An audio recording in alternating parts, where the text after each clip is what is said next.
ಎಲ್ಲರಿಗೂ ನಮಸ್ಕಾರ. ಇಂದು ನಾನು ನನ್ನೊಂದಿಗೆ ದರ್ಶನ ಮಾಡಲು ನಿಮ್ಮನ್ನು ಕರೆದುಕೊಂಡು ಬಂದಿರುವ ದೇವಾಲಯದ ಹೆಸರು ಉಜ್ಜಯಿನಿಯ ಶ್ರೀ ಮರುಳಸಿದ್ದೇಶ್ವರವಾಗಿದೆ.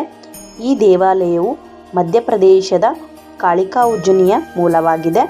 ಇದು ತುಂಬ ಹಳೆಯದಾದ ಸನಾತನ ಹಿಂದೂ ಧರ್ಮದ ಹಳೆಯ ದೇವಾಲಯವಾಗಿದೆ. ಇದು ಕೊಟ್ಟೂರು ತಾಲೂಕು, ವಿಜಯನಗರ ಜಿಲ್ಲೆಯಲ್ಲಿದೆ. ನಿಮಗಿಲ್ಲಿಗೆ ತಲುಪಲು ಹಲವಾರು ರೀತಿಯ ಬಸ್ ಮಾರ್ಗಗಳು ಮತ್ತು ರೈಲು ಮಾರ್ಗಗಳಿವೆ. ನೀವು ಜಗಳೂರಿಗಾದರೂ ಅಥವಾ ಕೊಟ್ಟೂರಿಗಾದರೂ ಬಂದು ಬರಬಹುದು. ಈಗ ನಾನು ಉಜ್ಜಯಿನಿಯ ಗೌರ್ಮೆಂಟ್ ಬಸ್ ಸ್ಟ್ಯಾಂಡ್ ಬಳಿ ಇರುವೆ. ಇಲ್ಲಿಂದ ನಮಗೆ ದೇವಾಲಯವು 500 ಮೀಟರ್ ದೂರ ಆಗುತ್ತೆ. ನಾವಿಲ್ಲಿಂದ ನಡ್ಕೊಂಡೇ ಹೋಗಬೇಕಾಗುತ್ತೆ. ಬನ್ನಿ ಹೋಗೋಣ. ನಾ ಮೊದಲು ಇದೇ ದೇವಸ್ಥಾನಕ್ಕೆ ಏಕೆ ಬಂದೆ ಅಂದರೆ, ಇದು ನಮ್ಮ ಮನೆ ದೇವರು. ಹಾಗಾಗಿ ನಾನು ನನ್ನ ಟ್ರಾವೆಲಿಂಗ್ ಜರ್ನಿಯನ್ನು ನನ್ನ ಮನೆ ದೇವರಾದ ಉಜ್ಜಯಿನಿಯ ಶ್ರೀ ಮರುಳಸಿದ್ದೇಶ್ವರನ ಟೆಂಪಲ್ ಅಥವಾ ದೇವಸ್ಥಾನದಿಂದನೇ ಪ್ರಾರಂಭ ಮಾಡೋಣ ಎಂದು ನಾನು ಇಲ್ಲಿಗೆ ಇವತ್ತು ನಿಮ್ಮನ್ನು ಕರೆದುಕೊಂಡು ಬಂದಿರುವೆ. ಈ ದೇವಾಲಯದ ಪ್ರಾಚೀನ ವಾಸ್ತುಶಿಲ್ಪ ಮತ್ತು ಆಧ್ಯಾತ್ಮಿಕತೆ ಮತ್ತು ಸಾಂಸ್ಕೃತಿಕ ಪರಂಪರೆ ಮತ್ತು ವೈಶಿಷ್ಟ್ಯವನ್ನು ವೀಕ್ಷಿಸಲು ಮತ್ತು ದರ್ಶನ ಪಡೆಯಲು ಹೊರ ರಾಜ್ಯ ಮತ್ತು ಹೊರ ದೇಶದಿಂದ ಕೂಡಲೂ ಭಕ್ತರು ಆಗಮಿಸುತ್ತಾರೆ. ಇಲ್ಲಿನ ತೈಲಾಭಿಷೇಕವು ಇಡೀ ದೇಶಕ್ಕೆ ಪ್ರಸಿದ್ಧಿಯನ್ನು ಹೊಂದಿದೆ. ಈಗಾಗಲೇ ನಾವು 3 ಯುಗಗಳನ್ನು ಕಳೆದಿದ್ದೇವೆ. ಆದರೂ ಕೂಡ ನಮ್ಮ ಸನಾತನ ಧರ್ಮದ ಈ ಪೀಠ ಪುರಾತನ ಆಚರಣೆ ಸಂಪ್ರದಾಯದ ಮೇಲಿರುವ ಸ್ಥಾನಮಾನದ ಬಗ್ಗೆ ನಮಗಿರುವ ಒಲವು ಚೂರು ಕೂಡ ಎಲ್ಲೂ ಕಡಿಮೆ ಆಗಿಲ್ಲ.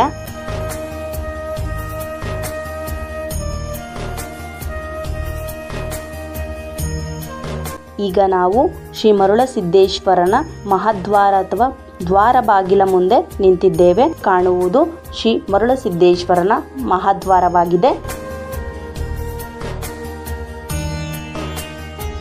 ಇಲ್ಲಿಂದ ನಮಗೆ ಒಳಗೋಕೆ ಎಂಟ್ರೆನ್ಸ್ ಇದೆ. ಇಲ್ಲೇನು ನೋಡ್ತಾ ಇದ್ದೀರಾ ನೀವು, ಎದುರಿಗೆ ಕಾಣುವುದು ಶ್ರೀ ಮರುಳಸಿದ್ದೇಶ್ವರನ ರಾಜ್ಯ ಗೋಪುರವಾಗಿದೆ. ಇದೇ ಗೋಪುರಕ್ಕೆ ತೈಲಾಭಿಷೇಕ ವರ್ಷವೂ ರಥೋತ್ಸವದ ಮರುದಿನ ನಡೆಯುವುದು. ಈ ದೇವಸ್ಥಾನವು ಇದರ ಸುಂದರ ಕೆತ್ತನೆ ಮತ್ತು ಅದ್ಭುತವಾದ ಮತ್ತು ವಿಶೇಷವಾದ ಈ ಆಚರಣೆಗೆ ಹೆಸರುವಾಸಿಯಾಗಿದೆ. ನಾನು ನಿಮಗೆ ನನ್ನ ದರ್ಶನ ಮುಗಿಸಿ ಮತ್ತೆ ಸಿಗುವೆ.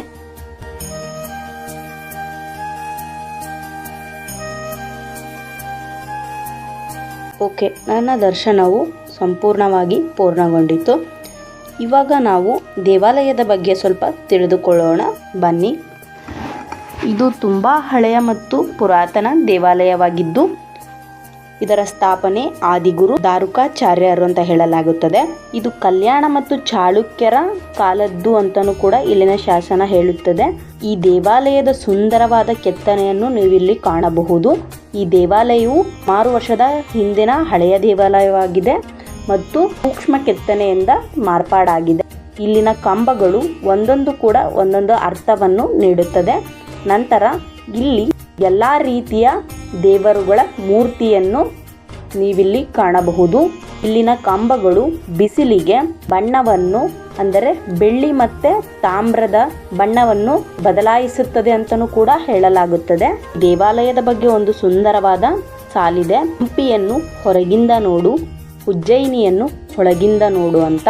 ಇದರ ಒಳ ಅರ್ಥ ಏನಾಗುತ್ತೆ ಅಂದರೆ, ಹಂಪಿಯ ಸುಂದರವನ್ನು ನೀವು ಹೊರಗಿನಿಂದ ನಿಂತು ಕಣ್ತುಂಬಿಕೊಂಡರೆ ಉಜ್ಜಯಿನಿಯ ಸುಂದರವನ್ನು ಒಳಗಿಂದ ನೋಡಿ ಕಣ್ತುಂಬಿಕೊಳ್ಳಿರಿ ಎಂದರ್ಥ ಆಗುತ್ತದೆ.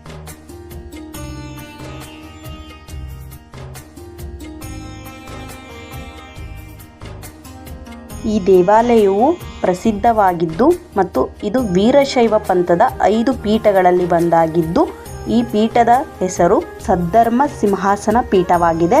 ಈ ಪೀಠವು ತ್ಯಾಗ ಮತ್ತು ಸಂಪತ್ತು ಸಮೃದ್ಧಿಯ ಪ್ರತೀಕವಾಗಿದೆ ಎನ್ನಬಹುದು. ಇಲ್ಲಿನ ಶಾಸನದ ಪ್ರಕಾರ 112 ಸದ್ಗುರು ಪರಂಪರೆಯನ್ನು ಈ ದೇವಾಲಯ ಹೊಂದಿದೆ.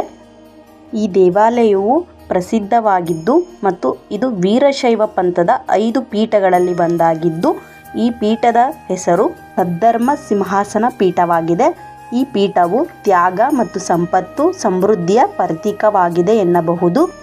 ಈ ದೇವಾಲಯದ ಪ್ರಮುಖ ದೇವರಾದ ಶ್ರೀ ಮರುಳಸಿದ್ದೇಶ್ವರನ ರಥೋತ್ಸವವು ಮೇ ತಿಂಗಳಿನಲ್ಲಿ ಬಸವನ ಜಯಂತಿ ಮುಗಿದ 5ನೇ ದಿನ ರಥೋತ್ಸವ ಇಲ್ಲಿನ ಶ್ರೀ ಗುರು ಸ್ವಾಮಿಗಳ ನೇತೃತ್ವದಲ್ಲಿ ಜರುಗಲಿದೆ.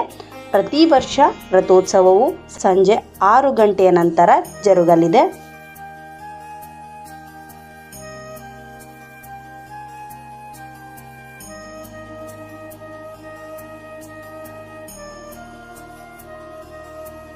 ಇಲ್ಲಿನ ರಥೋತ್ಸವಕ್ಕೆ ಭಕ್ತಾದಿಗಳು ಅವರವರ ಊರಿನಿಂದ ರಥೋತ್ಸವದ ಹಿಂದಿನ 5 ದಿನ ಅಥವಾ 3 ದಿನದ ಮುಂಚೆಯೇ ಮನೆಯಿಂದ ಪಾದಯಾತ್ರೆ ಮಾಡುತ್ತಾರೆ. ಇಲ್ಲಿನ ಭಕ್ತಾದಿಗಳು ಪಾದಯಾತ್ರೆ ಮಾಡುವಾಗ ಪಾದಯಾತ್ರೆ ಸುಲಭವಾಗಲಿ ಮತ್ತು ಸಮೀಪವಾಗಲಿ ಎಂದು ದಟ್ಟ ಕಾಡು ಮತ್ತು ಅರಣ್ಯದ ನಡುವೆ ನಡೆದುಕೊಂಡು ಬಂದರು. ಯಾರಿಗೂ ಕೂಡ ಇಲ್ಲಿಯವರೆಗೂ ಒಂದು ಸ್ವಲ್ಪವೂ ಕೂಡ ಯಾವುದೇ ತೊಂದರೆ ಆಗಲಿ ಅಥವಾ ಯಾವುದೇ ಸಣ್ಣ ಗಾಯನೂ ಕೂಡ ಆಗದೆ ತನ್ನ ಭಕ್ತರನ್ನು ತನ್ನೆಡೆಗೆ ಶ್ರೀ ಮರುಳಸಿದ್ದೇಶ್ವರರವರು ಕರೆಸಿಕೊಳ್ಳುತ್ತಾರೆ. ಪಾದಯಾತ್ರೆಗೆಂದು ಬಂದ ಭಕ್ತರು ರಥೋತ್ಸವವನ್ನು ಮುಗಿಸಿಕೊಂಡು ಮರುದಿನ ತೈಲಾಭಿಷೇಕವನ್ನು ಮುಗಿಸಿಕೊಂಡು ಇಲ್ಲಿ 2 ದಿನ ಕಾಲ ಕಳೆದು ನಂತರ ತಮ್ಮ ಮನೆಗೆ ತೆರಳುತ್ತಾರೆ. ಇಲ್ಲೂ ಕೂಡ ಈ ಮಠದ ಒಂದು ಆನೆ ಇದೆ. ಆ ಆನೆಯು ವಿಶೇಷ ದಿನಗಳಲ್ಲಿ ಮತ್ತು ರಥೋತ್ಸವದಂದು ವಿಜೃಂಭಣೆಯಿಂದ ತಯಾರಾಗಿ ಬಂದಿರುವ ಭಕ್ತಾದಿಗಳಿಗೆ ದರ್ಶನ ಕೊಡುತ್ತದೆ. ಈಗ ನಾವು ತೈಲಾಭಿಷೇಕದ ಹಿನ್ನೆಲೆ ಅಥವಾ ಕಾರಣ ನೋಡೋದಾದ್ರೆ, ತೈಲಾಭಿಷೇಕಕ್ಕೆ 2 ಕಾರಣಗಳಿವೆ.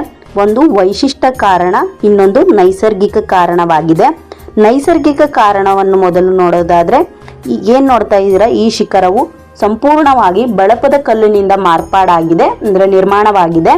ಆದ್ದರಿಂದ ಬಳಪದ ಕಲ್ಲು ಬಿಸಿಲು, ಮಳೆ, ಗಾಳಿಗೆ ಬಿರುಕು ಬೀಳುವ ಕಾರಣ ಈ ಶಿಖರವನ್ನು ರಾಜಗೋಪುರವನ್ನು ರಕ್ಷಿಸಲು ಎಣ್ಣೆಯ ಅಥವಾ ತೈಲಾಭಿಷೇಕವನ್ನು ಮಾಡಲಾಗುತ್ತದೆ ಅಂತ ನೈಸರ್ಗಿಕ ಕಾರಣ ಹೇಳಿದ್ದಾರೆ. ವೈಶಿಷ್ಟ್ಯ ಕಾರಣ ನೋಡೋದಾದ್ರೆ, ಶ್ರೀ ಮರುಳಸಿದ್ದೇಶ್ವರರು ಮೊದಲು ಮಧ್ಯಪ್ರದೇಶದ ಕಾಳಿಕಾ ಉಜ್ಜಿನಿಯಲ್ಲಿದ್ದಾಗ ಅಲ್ಲಿನ ಶ್ರೀ ಮರುಳಸಿದ್ದೇಶ್ವರರು ಅಲ್ಲಿನ ಲಿಂಗದಿಂದ ಉದ್ಭವಿಸಿ ಅಲ್ಲಿರುವಾಗ ಅಲ್ಲಿನ ವಿಕ್ರಮ ರಾಜನಿಗೆ ಶನಿಯ ಕಾಟದಿಂದ ಅಥವಾ ಸಂಕಷ್ಟದಿಂದ ಸಾಕಷ್ಟು ತೊಂದರೆಗಳು ಎದುರಾದಾಗ ಆಗ ವಿಕ್ರಮಾದಿತ್ಯ ಶ್ರೀರಾಜ ವಿಕ್ರಮಾದಿತ್ಯನು ಶ್ರೀ ಮರುಳಸಿದ್ದೇಶ್ವರರ ಮೊರೆ ಹೋದಾಗ ಶ್ರೀ ಮರುಳಸಿದ್ದೇಶ್ವರರು ಅವರಿಗೆ ಆಶೀರ್ವದಿಸಿ ಅವರ ಸಂಕಷ್ಟ ಮತ್ತು ಕಷ್ಟಗಳನ್ನೆಲ್ಲ ಪರಿಹರಿಸಿದಾಗ ಶ್ರೀ ವಿಕ್ರಮಾದಿತ್ಯನು ಆ ದೇವರಿಗೆ, ನೀನು ನನ್ನ ಸಂಕಷ್ಟವನ್ನು ಪರಿಹರಿಸಿದ್ದಕ್ಕೆ ನಾನು ನಿನಗೆ ಏನನ್ನು ನೀಡಲಿ ಎಂದು ಕೇಳಿದಾಗ ಶ್ರೀ ಮರುಳಸಿದ್ದೇಶ್ವರರು ವರ್ಷವೂ ಕೂಡ ನನ್ನ ಶಿಖರಕ್ಕೆ ತೈಲಾಭಿಷೇಕವನ್ನು ಮಾಡು ಎಂದು ಹೇಳಿತು ಎಂಬ ಇತಿಹಾಸವಿದೆ. ಇಲ್ಲಿಯೂ ಕೂಡ ಪ್ರತಿದಿನವೂ ಅನ್ನ ಸಂತರ್ಪಣೆ ಇರುತ್ತದೆ. ಪ್ರತಿದಿನವೂ ಅನ್ನ ಸಾಂಬಾರ್, ಅನ್ನ ಪ್ರಸಾದವು ಇಲ್ಲಿ ದೊರೆಯುತ್ತದೆ. ವಿಶೇಷ ದಿನಗಳಲ್ಲಿ ಮಾತ್ರ ಒಂದು ಸಿಹಿಯನ್ನು ಆ್ಯಡ್ ಮಾಡಿ ಕೊಡಲಾಗುತ್ತದೆ. ಈಗ ನಾವು ಪ್ರಸಾದವನ್ನು ಸ್ವೀಕರಿಸೋಣ ಬನ್ನಿ.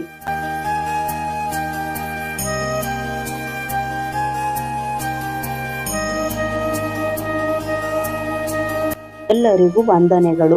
ಇಲ್ಲಿಗೆ ಇವತ್ತಿನ ನಮ್ಮ ಶ್ರೀ ಮರುಳಸಿದ್ದೇಶ್ವರನ ದೇವರ ದರ್ಶನ ಸುಂದರವಾಗಿ ಮತ್ತು ಪರಿಪೂರ್ಣವಾಗಿ ಸಂಪೂರ್ಣಗೊಂಡಿತು. ಮತ್ತೆ ಸಿಗೋಣ ಮತ್ತೊಂದು ಹಿಂದೂ ಧರ್ಮದ ಪ್ರಮುಖ ದೇವಾಲಯದ ಜೊತೆ. ನಮಸ್ಕಾರ.